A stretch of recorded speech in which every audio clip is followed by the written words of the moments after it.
Awaken your spirit chosen ones. Some people don't come after you because you're weak. They come after you because your existence is an inconvenience to their beliefs. There are battles you don't sign up for, yet they find you anyway. Not loud wars, not dramatic showdowns, but long, calculated attempts to wear you down, confuse your direction, and make you doubt your own footing. This isn't about fantasy or exaggeration. History, psychology, and even workplace studies show a clear pattern.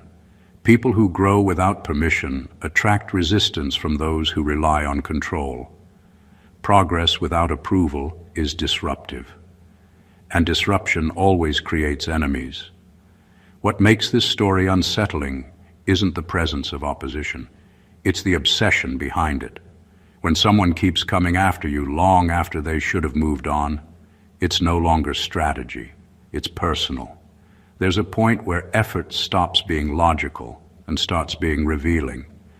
And that's where the truth leaks out. Here's the uncomfortable fact most people don't like to admit. Not every attack is meant to defeat you. Some are meant to validate the attacker. If they can break you, they feel justified. If they can't, they feel exposed. And exposure is far more terrifying than loss. That's why the pressure increases when you stay calm, why the noise gets louder when you stay focused, and why the interference becomes almost comical when you refuse to play along. At some point, you start realizing you're not in danger, you're inconvenient. There's also a strange irony in all of this. The more someone obsesses over taking you down, the more energy they donate to your evolution. While they're busy plotting, you're adapting. While they're rehearsing control, you're mastering restraint. It's like someone trying to push over a wall only to accidentally help reinforce it. Exhausting for them, educational for you. So if you've ever felt targeted in a way that didn't make sense, pressured in ways that felt oddly personal, or opposed by forces that seemed over-invested in your failure, stay right here. This isn't a story about demons being defeated. It's about how obsession collapses when it meets clarity, and how the real victory happens when the war stops having access to you at all. Number one, the obsession wasn't about destroying you, it was about proving you shouldn't exist. Some attacks aren't launched to win, they're launched to erase the evidence that someone like you can exist and still succeed. From the very beginning, the focus was never really on ending you. It was on invalidating you. Your presence alone challenged a belief system that depended on limits, hierarchy, and permission. You moved forward without fitting the expected mold, and that made you a walking contradiction. For someone who built their sense of power on controlling outcomes, that kind of contradiction feels intolerable. What drove the obsession deeper was that you didn't just survive, you continued. You didn't collapse into the role that was silently assigned to you. You didn't shrink, self-destruct, or retreat into apology. Each step you took forward quietly exposed a flaw in their thinking. If you could exist, grow, and stay grounded without following their rules, then maybe their rules were never universal to begin with. And that realization is threatening to anyone whose identity depends on being right. That's why the pressure felt personal. It wasn't random interference. It wasn't bad luck. It was an ongoing attempt to force a conclusion that matched their expectations. They needed you to fail so they could say, "See, that's how it always ends." When you didn't, frustration turned into fixation. Logic gave way to obsession. Instead of reassessing their worldview, they doubled down on attacking the exception.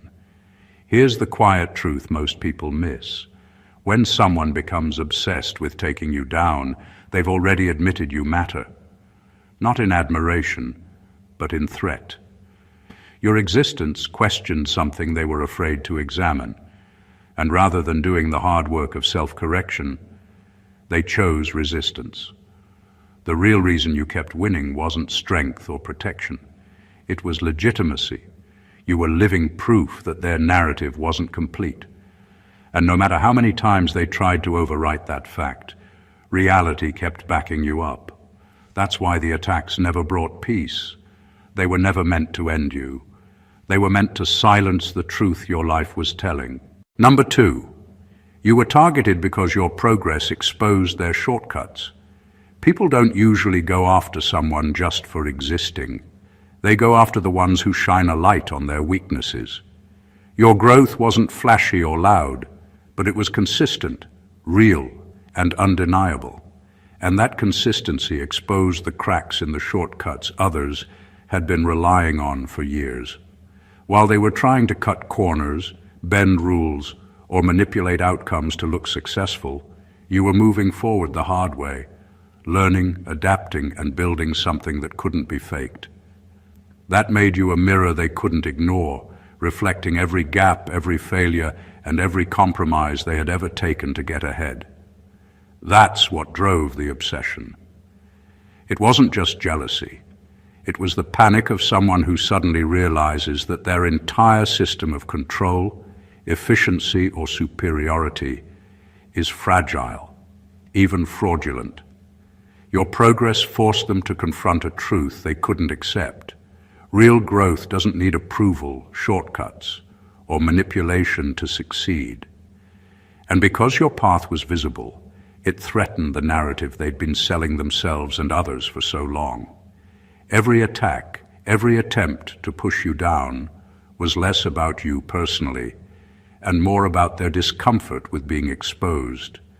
They wanted to protect their illusion, but the more they tried, the more obvious it became that their methods were nothing compared to your steady advancement. The obsession escalated because no shortcut could outmatch persistence, authenticity, and resilience. And here's the subtle twist. While they were busy trying to take you down, they were showing the world how fragile their own progress was. Every effort to stop you, every manipulation, every act of interference, only highlighted the difference between temporary success, built on cutting corners, and sustainable growth, built on persistence. You weren't just surviving attacks, you were revealing the weaknesses in their system without even trying. And that realization made them desperate, obsessed, and ultimately powerless against someone who simply refused to take the easy way out. Number 3, the attacks increased because you didn't break the way they expected. Most people who launch attacks, whether subtle or overt, have a script in mind. They expect fear, confusion, or a sudden collapse. They expect a moment where you falter, where doubt seeps in, where their influence finally lands. That's why their strategies are so predictable. They rely on human reactions that follow familiar patterns. But you didn't react the way they anticipated. You didn't crumble, panic, or lash out. You didn't feed the script they had rehearsed for months, maybe years. And that shattered their sense of control. The more you stayed composed, the more their attacks escalated. They weren't just testing your limits, they were testing the limits of their own understanding. Every calm response, every measured decision, every silent endurance forced them to invent new tactics on the spot. Obsession thrives on predictability, and when someone defies it, the obsession turns volatile. You didn't break, so they tried harder. You didn't panic, so they intensified. You didn't give them the satisfaction of a reaction, so they poured more energy into trying to provoke one. What they failed to see was that their increased aggression wasn't a sign of your weakness. It was a sign of your strength. Every attack they launched that didn't work reinforced your ability to anticipate, adapt, and stay grounded under pressure. Their desperation became your training ground. You began to recognize patterns, spot intentions, and deflect interference almost instinctively. While they were escalating out of frustration, you were learning to move through challenges without giving them leverage. And here's the real twist. The more they tried to force a reaction, the clearer it became to anyone observing that their obsession was irrational. It revealed insecurity dressed up as power, desperation dressed up as strategy. Meanwhile, You were untouchable, not because of luck or protection, but because your composure dismantled the very foundation of their plan. You weren't just surviving, you were rewriting the rules of engagement without ever making a sound. Their intensity became irrelevant the moment you refused to participate in the performance they had designed for you. Number 4, each defeat taught you how their system actually functions. Every time you faced an attack, a trap, or a push meant to break you, it wasn't just a challenge, it was a lesson. While most people see defeat as an endpoint, you experienced it as a window into the machinery behind the attack. Every manipulation, every attempt to destabilize you revealed patterns. You began to understand not just the tactics, but the logic, or the lack of it, that powered them. You learned where the pressure points were, how control was maintained, and which parts of their system relied on fear, distraction, or overconfidence. Each failed attempt to harm you exposed the skeleton of their plan. This knowledge became your secret weapon. You didn't just survive, you collected data in real time. You observed timing, sequences, triggers, and weaknesses. You recognized repetition, the predictable ways they escalated pressure when met with calm resistance. The more you paid attention, the more obvious it became that their attacks weren't infinite. They were formulas. Every formula, once understood, becomes predictable, and predictability gives you power. There's a subtle irony in this. The very attempts meant to end you were the ones that strengthened you. Every time a tactic failed, you gained insight, and insight breeds strategy. You learned to anticipate moves before they happened, to read intent behind words, gestures, and decisions. What others used as fear tactics became a map of their system's limits. You started seeing not chaos, but structure, not aggression, but patterns you could navigate and exploit. By the time the attacks became relentless, they had unknowingly trained you to move through life with an understanding few ever develop. You didn't just build resilience, you built mastery over the forces trying to unseat you. While they believed they were teaching you submission, the truth was that every failure they inflicted revealed the architecture of their own obsession. And in knowing the system better than they did, you held the ultimate advantage, clarity, control, and the unshakable certainty that nothing they threw at you could catch you off guard again. Number 5, they underestimated how quickly awareness becomes armor. Awareness is quiet, subtle, and often overlooked. But it is one of the most powerful forms of protection. The Warlock and their forces assumed that force, deception, and relentless attacks would be enough to weaken you. They didn't account for the fact that once you understood what was happening, their tactics lost their edge. Awareness turned every attempt against you into information. Every manipulation, every scheme, every effort to destabilize you became a clue, a pattern, a guide to moving forward without harm. The moment you recognized the game, you stopped being a participant and became an observer, and observers are almost impossible to defeat. The irony is that they were feeding your armor the entire time. Every attack they launched, every trick they used, sharpened your senses. You started noticing not just what they were doing, but why. You began to recognize the moments designed to provoke panic, to create doubt, and to make you overreact. And as you noticed, the attacks lost their power. Awareness doesn't fight physically, it neutralizes intent. The Warlock's obsession, once terrifying, became almost laughable because their energy was wasted on a target that refused to react in the expected ways. Awareness also gave you freedom. When you knew the boundaries of the threat, you no longer needed to over-prepare or over-protect. You moved with precision instead of paranoia. You could anticipate and sidestep while they burned themselves out, trying to manipulate what they couldn't reach. Every escalation on their part became a sign that you were winning in the quietest, most unstoppable way. In the end, awareness was your invisible shield. While others rely on force, speed, or intimidation, you relied on understanding, perception, and clarity. And the most dangerous thing for someone obsessed with control is not defiance or resistance, it's comprehension. Once you saw through the chaos, you became untouchable, not because of strength or luck, but because knowing the game made you immune to it. And nothing frustrates an obsessed opponent more than realizing their every effort is irrelevant against someone who simply sees clearly. Number 6, you stopped feeding the fight with emotional reactions. One of the most powerful tools the Warlock relied on was your reaction. Every attack, every manipulation, every attempt to provoke you was designed to elicit fear, anger, or confusion. They thrived on the energy your emotions created because obsession feeds on participation. The moment you stopped giving it to them, the entire dynamic shifted.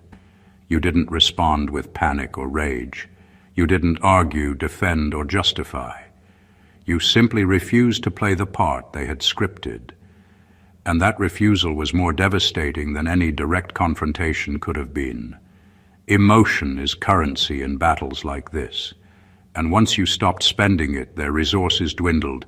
Every plan that relied on your frustration, doubt, or despair suddenly became useless.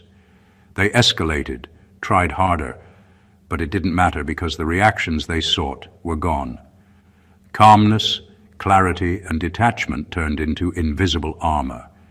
You weren't ignoring the attacks. You were absorbing them without granting them power. That alone forced the Warlock to overextend, to reveal desperation, and to make mistakes they couldn't recover from. The beauty of this is subtle. By refusing to react, you turned their aggression into wasted effort. While they were counting on your fear or confusion, you were observing, analyzing, and strengthening. Every attempt to provoke became a lesson in their methods and a chance for you to refine your response. What was meant to weaken you ended up sharpening your understanding, your resilience, and your strategy. Eventually, the obsession itself began to implode. Without your participation, their fixation became unproductive. They were no longer controlling a battle. They were flailing at someone who had already moved beyond the fight. Your silence, patience, and emotional discipline became the most powerful weapon at your disposal. The Warlock might have expected a reaction, but instead, they encountered a force they couldn't manipulate, a presence that simply existed on its own terms. And in that space, the fight lost all meaning, because the only thing they could control, the energy you gave them, was no longer available. Number 7, your growth forced their demons into the open. There's a certain kind of power in simply existing, in moving forward with clarity and determination, that exposes what's hidden. The Warlock's demons thrived in secrecy, in the shadows where they could operate without observation. They relied on hidden threats, manipulations you couldn't see coming, and pressure you weren't aware of until it landed. But your growth, steady, undeniable, and uncompromising, acted like a spotlight. It forced these hidden forces into visibility. The more you advanced, the less room there was for their secrets to remain effective. Every step forward revealed patterns, strategies, and weaknesses they had counted on remaining hidden. This is why obsession became more desperate. Once their methods were visible, they lost the advantage of surprise, intimidation, and control. The demons, once lurking in the background, had to confront someone who could see them clearly. They were no longer ghosts that haunted from afar. They were entities whose every move could be tracked, anticipated, and neutralized. Growth, in this sense, is a form of revelation. It doesn't just protect you, it exposes the architecture of the forces trying to suppress you. There's also a psychological effect on the Warlock. The more you revealed without intending to, the more frantic their responses became. They couldn't hide behind the familiar cloak of intimidation because your clarity didn't allow it. Every attack, every manipulation, every attempt to undermine you was now visible, and that visibility stripped away their subtlety. They were forced into reactive moves, mistakes, and patterns that you could analyze and outmaneuver. Your growth didn't just shield you, it dismantled the foundation of their power. The demon's advantage depended on secrecy, misdirection, and your unawareness. By refusing to shrink, by refusing to hide, you turned exposure into your ally. The forces that once seemed untouchable were now vulnerable to observation, strategy, and discipline. In the end, it wasn't brute force or luck that defeated them. It was the quiet, relentless fact that your evolution brought everything into the open, leaving them scrambling in the light of your clarity. Number 8. You learned that endurance outlasts aggression every time. There's a truth most people never fully grasp.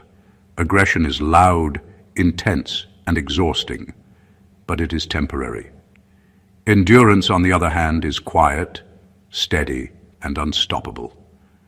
The Warlock relied on bursts of attack, on rapid escalation, on chaos meant to overwhelm you. Their expectation was simple. Eventually, the pressure would break you. But what they didn't account for was your ability to endure.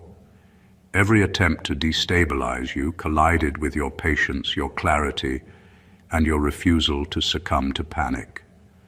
Aggression burns out quickly, but endurance doesn't. Endurance isn't passive. It's an active form of strength. You observed, adapted, and persisted while they were expending energy, chasing reactions, and trying to maintain control. The longer the battle dragged on, the more their intensity became a liability. Each attack they launched demanded energy, creativity, and focus, while your approach required none of that frantic energy. They were fighting for nothing while you were simply moving forward. That contrast eventually became unbearable for them. Aggression without return is not power, it's wasted effort. What makes endurance even more dangerous to an obsessed adversary is its predictability and stability. They couldn't outpace it, outsmart it, or exhaust it. No matter how relentless their attacks became, your calm persistence remained unshakable. Each attempt to provoke fear, doubt, or anger failed. Each attempt to break you only highlighted their diminishing control. In essence, your endurance turned their aggression against them. Every wasted effort, every failed tactic, every escalation only revealed the limits of their own power while reinforcing your own. Ultimately, endurance wins because it doesn't require spectacle, strategy, or ego. It simply outlasts the noise, the chaos, and the obsession. While they burned themselves out trying to provoke, manipulate, and control, you continued to move with intention and clarity. Aggression may make noise, but endurance makes history. By refusing to be shaken, you didn't just survive. You demonstrated a truth they could never match. Consistency, calm, and perseverance are forces that no intensity, obsession, or attack can ever defeat. Number 9. Your victories were quiet, which made them unbearable to watch. The most unsettling victories are often the silent ones. You didn't make a spectacle of your progress. You didn't shout, boast, or demand attention. Every success was subtle, measured, and undeniable. It was the kind of victory that seeps into reality without fanfare, the kind that grows while others are busy trying to manipulate, control, or intimidate. And that silence, the absence of dramatic confrontation, was what made your triumphs unbearable to the Warlock. They couldn't frame your wins as luck or a fluke, and they couldn't discredit your effort because it was steady, undeniable, and self-sustaining. The frustration of watching someone succeed quietly is corrosive. While the Warlock expected chaos, breakdowns, and emotional displays, you delivered calm, deliberate progress. Each step you took forward wasn't a clash. It was proof that the fight they waged wasn't necessary to define you. Their obsession was built on the hope that your victories would be loud, that they could claim them back or diminish them with theatrics. But your calm undermined that hope. Every small success, every personal milestone, every quiet moment of mastery became a mirror, reflecting not just your strength, but their own desperation. There's a particular kind of torment in watching someone advance without being provoked, without losing control, without becoming the story of your obsession. Your wins didn't require drama. They required consistency, focus, and clarity, things they couldn't replicate, no matter how hard they tried. Each silent victory stripped them of their leverage, made their attacks feel irrelevant, and highlighted the futility of their obsession. Ultimately, your quiet triumphs were more than victories. They were a statement. They proved that power doesn't need spectacle, control doesn't need noise, and obsession cannot outlast calm determination. While they were burning energy to provoke a reaction, you were simply moving forward, growing and existing on your own terms. That is a kind of victory that not only succeeds, but also humiliates without saying a word. And for anyone consumed by control, there's nothing more unbearable than watching truth unfold silently, unstoppable and undeniable. Number 10.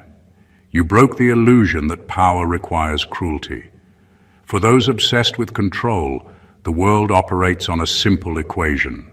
Power equals domination, influence equals intimidation, and success comes at someone else's expense. The Warlock believed that maintaining authority meant instilling fear, manipulating outcomes, and forcing compliance. That's how their system functioned, and that's why they expected you to bend, break, or retaliate. What they didn't anticipate was that your power didn't depend on cruelty. Your strength wasn't measured by the damage you could inflict or the fear you could provoke. It was measured by how steadily, calmly, and intelligently you moved through life, regardless of the attacks aimed at you. This realization was quietly devastating to them. Every act of manipulation, every attempt to provoke a reaction failed because your authority didn't come from aggression. It came from understanding, discipline, and clarity. By refusing to engage in the same destructive games they relied on, you demonstrated a truth they couldn't accept. True power doesn't need to harm others, it doesn't need to intimidate, and it doesn't need to dominate. It exists naturally, effortlessly, and with resilience that cruelty can never match. Their obsession escalated because they couldn't comprehend this model. They had built their identity around the idea that dominance was the only path to influence. When you refused to follow that path, yet continued to succeed, it undermined the very foundation of their worldview. You weren't trying to prove anything, but your existence proved everything. That control built on fear is fragile, while strength built on principle is enduring. And here's the subtle brilliance of it all. Your approach didn't just shield you from attacks, it reshaped the battlefield. By breaking their illusion, you exposed the limits of their power, making every attempt to challenge you not only futile, but transparent. While they relied on cruelty, you relied on presence, discipline, and quiet confidence. That difference wasn't just a tactic, it was a revelation. It forced them to face a reality they had never anticipated, that true influence doesn't come from hurting others. It comes from mastering yourself, and in doing so, becoming untouchable in a way cruelty can never achieve. Number 11. They couldn't predict you because you weren't driven by ego. Most people operate on predictable patterns because ego guides their decisions. Ego demands recognition, approval, and validation, and it reacts in ways that can be anticipated. The Warlock expected that every attack, every manipulation, every attempt to destabilize you would trigger a predictable response: fear, anger, defensiveness, or desperation. That's how they structured their obsession, how they timed their assaults, and how they measured their own sense of control. What they didn't count on was that your actions weren't fueled by ego. You weren't performing for approval, defending your image, or seeking to prove yourself. You were simply acting with purpose, clarity, and focus. That made you unpredictable, untraceable, and untouchable. Without ego to manipulate, their usual levers of control were useless. They couldn't provoke a reaction because there was no vanity to exploit, no insecurity to trigger. Every effort they made to anticipate your moves failed because you weren't operating from fear of judgment or desire for recognition. Your decisions were calculated, grounded in reality, and free from the distortions that cloud perception. In their eyes, unpredictability is chaos, but for you, it was freedom. The very thing that made them obsessed, the inability to control or predict your response, was your greatest strength. Their frustration escalated as they tried harder, pushing boundaries, testing limits, and inventing strategies that assumed ego-driven reactions. Every failure to provoke the expected response chipped away at their confidence and exposed the flaws in their obsession. Meanwhile, you moved with precision, using calm, rational judgment to navigate attacks. Every attempt to corner you only highlighted the difference between ego-driven desperation and purpose-driven resilience. Ultimately, the reason they couldn't predict you wasn't luck. It wasn't secrecy or protection. It was the absence of ego. By acting from intent rather than pride, from clarity rather than vanity, you became immune to manipulation. Their obsession, their intensity, and their aggression could not map onto someone who operated beyond ego, and in that space you achieved the kind of power that is impossible to challenge, control, or anticipate. Number 12. Every failed attack weakened their belief in their own mastery. The Warlock's obsession thrived on confidence, the kind built on control, manipulation, and the certainty that they could bend circumstances to their will. Every plan, every scheme, every subtle attempt to undermine you was executed with the belief that it would succeed. Their power depended on mastery, on the unshakable notion that their strategies were flawless and their influence absolute. But every time you resisted, every time you remained unshaken, every time you turned their attacks into lessons rather than setbacks, that belief began to crumble. What they failed to recognize is that confidence rooted in domination is fragile. It thrives only when results align with expectations. When you refused to play the role they had scripted, when you defied the outcomes they predicted, it introduced a new variable into their system: uncertainty. That uncertainty spread like a crack through the foundation of their control. The more they tried, the more obvious it became that mastery wasn't absolute. Their confidence, once steady and imposing, wavered under the pressure of repeated failure. And here's the critical point. Their obsession became self-defeating. Every attack meant to prove dominance, instead highlighted incompetence. Every attempt to manipulate you exposed their inability to predict, control, or influence your actions.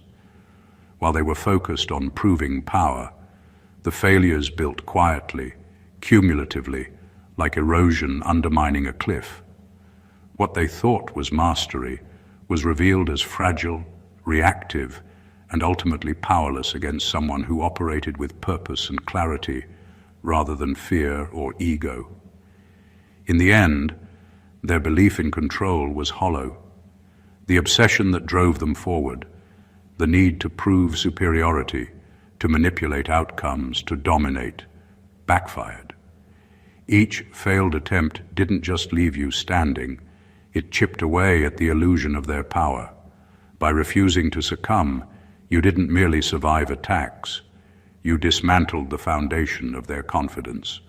Every failure on their part strengthened your position, while simultaneously exposing the fragility of theirs. In that space, mastery was no longer theirs, and obsession, once a weapon, became a mirror reflecting their own vulnerability. Number 13. You survived long enough to outgrow the battlefield. There's a point in every prolonged struggle when endurance transforms into transcendence. The Warlock and their forces believed the battle was about confrontation, that the objective was to break you within a set of rules, limits, or timelines. They measured success by immediate impact, by visible collapse, by the kind of reaction that confirms control. But you didn't play by their timetable. You moved at your own pace, learning, adapting, and persisting until the rules of the battlefield no longer applied. Survival wasn't about resisting moment by moment. It was about outlasting the relevance of the fight itself. By staying steady, by refusing to be distracted or provoked, you changed the nature of the struggle. What once seemed urgent and threatening gradually lost its grip. Every attack, every attempt to destabilize you, added to your knowledge and resilience, rather than diminishing it. You didn't just withstand the pressure, you transformed it into experience, insight, and clarity. The battlefield that was meant to contain you became a training ground, a stage for growth, and eventually, a place you outgrew. There's an invisible shift that happens when someone outgrows the conflict. The aggressor loses purpose. The Warlock's obsession depended on the idea that you were accessible, that their actions could influence, manipulate, or intimidate you. But when you evolved beyond their reach, the dynamic inverted. Their attacks became meaningless, their manipulations irrelevant, and their fixation hollow. Survival was no longer just a defense, it was a liberation. The real power of this moment is subtle but absolute. Outgrowing the battlefield isn't about annihilating opposition or proving dominance. It's about moving beyond the scope of influence and obsession. It's about reaching a state where the energy spent against you no longer matters because you exist outside the parameters of their war. By surviving, learning, and evolving, you didn't just win, you rendered the battle obsolete. The war ended not because it was fought to completion, but because you were no longer in the arena they thought contained you. And in that absence, ultimate freedom and victory quietly claimed their place. Number 14. The obsession ended when they realized you were no longer available to conquer. Obsession thrives on access. It survives on the idea that the target can be reached, influenced, or controlled. The Warlock believed that no matter how resilient or clever you were, there would always be a point where they could assert dominance. Every plan, every manipulation, every attack was rooted in the expectation that you were within their grasp. But the truth is, power isn't about how hard someone attacks. It's about who remains untouchable.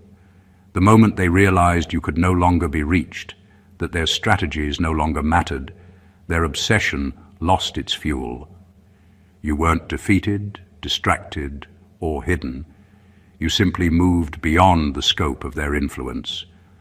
All the tactics meant to provoke fear, doubt, or reaction fell flat because they no longer had access to your energy, your focus, or your response. Their fixation, once intense and relentless, became hollow. The desperation that had driven their attacks now reflected their own limits rather than your vulnerabilities. They could no longer project control, manipulate outcomes, or feed their sense of superiority, and that realization was unbearable. Being unavailable to them didn't require dramatic gestures or displays of power. It was subtle, quiet, and absolute. You existed beyond the arena they thought contained you, operating from clarity, focus, and autonomy. Their obsession was not destroyed by confrontation. It was neutralized by absence. Without your participation, their energy was wasted, their purpose collapsed, and their fixation turned inward, exposing the fragility of their own need to dominate. The ultimate victory lies in this refusal of access. By existing on your own terms, unshaken and independent, you didn't just survive, you disarmed the very thing that sought to control you. Obsession dies when it meets someone who cannot be reached, and in that space, freedom is absolute. The Warlock's energy, their intensity, and their strategies became irrelevant because the one thing they depended on, you, was no longer within reach.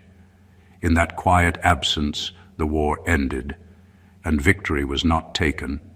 It was simply claimed by existing beyond their grasp. The story of facing relentless obsession is not one of brute force or dramatic confrontation. It's a story of clarity, endurance, and quiet mastery. Every attack you survived, every manipulation you saw through, and every attempt to provoke you only strengthened your presence. You turned aggression into insight, chaos into understanding, and fixation into fuel for your growth. While others measured power by domination, intimidation, or control, you proved that true strength comes from purpose, calm, and the refusal to participate in the games of obsession. Your victories were subtle but profound.